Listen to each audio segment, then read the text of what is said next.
Dear viewers, আসসালামু আলাইকুম। আশা করি সবাই ভালো আছেন। আজকে আমাদের এখানে ল্যাঙ্গুয়েজ ক্লাস করতে আসছি, কিন্তু আজকে কোনো ক্লাস হচ্ছে না। আজকে হচ্ছে আমাদের ফায়ার ফাইটিং মহড়া চলছে এখানে। পর্তুগালে বিশেষ করে মে মাস থেকে শুরু হয়, বিভিন্ন ফরেস্টে আগুন লাগে। তো ফায়ার ফাইটারের জন্য তারা বিশেষ প্রিপারেশন নিয়ে থাকে। তো সেই প্রিপারেশন অংশ হিসাবে তারা এখানে ফায়ার ফাইটিং মহড়ারও আয়োজন করে এবং সেখানে আমাদেরকে তারা ইনভাইট করেছে দেখার জন্য। আমরা আসলাম, আজকে এখানে দেখলাম এবং আমরা বেশ কিছু ইকুইপমেন্টস নিয়ে নিজেরাও সেগুলো এক্সপেরিমেন্ট করে দেখলাম কীভাবে করে। তারপরে তারা আমাদেরকে সেগুলো এক্সপ্লেইন করলো কীভাবে কোনটা কাজ করে, কোনটা ফায়ার যেমন একটা স্পেশাল ভেহিকল এখানে তারা দেখালো, যেটা শুধুমাত্র ফরেস্টের জন্য করা। এটা সাধারণত বিল্ডিংয়ে বা অন্য কোথাও আগুন লাগলে এটা যায় না, কারণ এটা 4 হুইল ভেহিকল এবং এটা অনেকটা আর্মি ভেহিকলের মতো, খুবই পাওয়ারফুল। এবং সেখানে তারা সব ধরনের রেস্কিউ ইকুইপমেন্টস দিয়ে থাকে। এই ভদ্রলোক আমাদেরকে যেটি বোঝাচ্ছিলেন, তার সামনে একটি ড্রোন আপনারা দেখতে পাচ্ছেন এবং এখানে বেশ কিছু ইকুইপমেন্ট দেখতে পাচ্ছেন। যে ভেহিকলটি আপনি দেখতে পাচ্ছেন এখানে হচ্ছে এটির কন্ট্রোল রুম।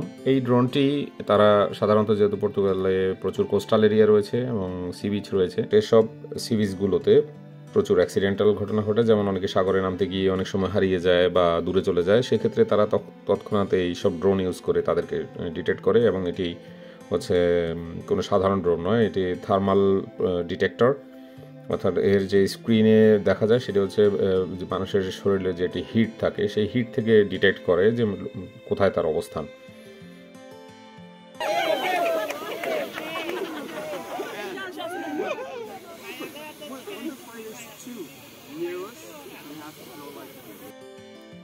এরপরে তারা আমাদেরকে দেখালো হোস পাইপ দিয়ে কিভাবে পানি দিতে হয় যখন আগুন লাগে, এবং হোস পাইপের ব্যবহার কিভাবে করতে হবে, কিভাবে পানি ফোর্স বাড়াতে হয়, আগুন যদি কাছে আসে সেক্ষেত্রে সেটাকে কিভাবে কন্ট্রোল করতে হবে, অথবা দূরের আগুন কিভাবে কন্ট্রোল করতে হবে, সব কিছু তারা আমাদের হাতে কলমে করে দেখালো।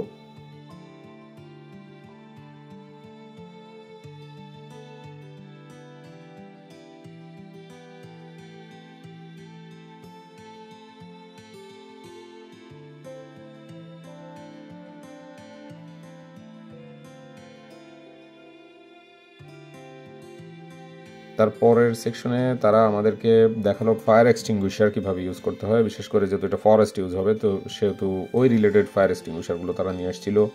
তো তারা আমাদেরকে প্রথমে এটা ব্রিফ করলো কীভাবে কী করতে হয় এবং এটা কী ধরনের, এটাকে কিভাবে অপারেট করতে হয়, সব কিছু তারা আমাদেরকে দেখিয়ে দেওয়ার পরে আমাদেরকে তারপর প্র্যাকটিক্যাল করতে দিল।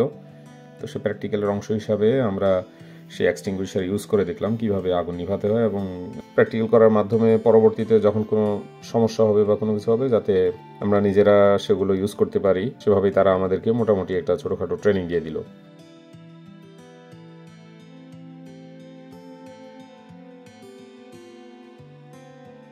এরপর আমরা ঘুরে ঘুরে তাদের আরও কিছু গাড়ি দেখলাম, যেমন এই যে ওয়াটার রিজার্ভার, এই গাড়িটি,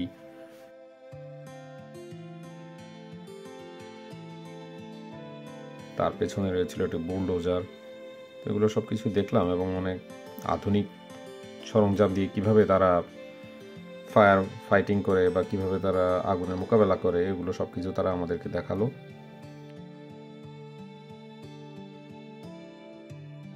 তো খুবই সুন্দর একটি ট্রেনিং আমরা সেদিন উপভোগ করলাম। ট্রেনিংও দেখলাম, প্লাস হচ্ছে নিজেরাও কিছুটা প্র্যাকটিক্যাল করে নিলাম।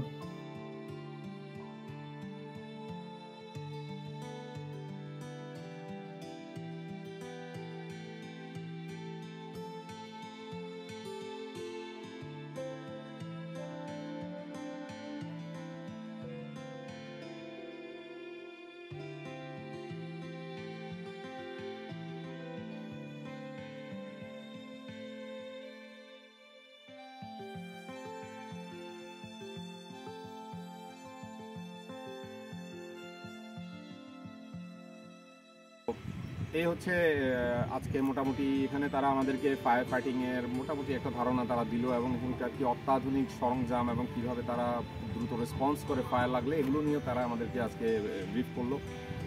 বোথ ল্যাঙ্গুয়েজ, অর্থাৎ প্রথমে তারা পর্তুগিজ ল্যাঙ্গুয়েজে বললো, এরপরে আমরা যেহেতু সব কিছু এখনও পুরোপুরি বুঝি না, তো তাদেরকে রিকোয়েস্ট করার পর তারা আবার ইংলিশেও সেটা এক্সপ্লেইন করে আমাদেরকে বলেছে।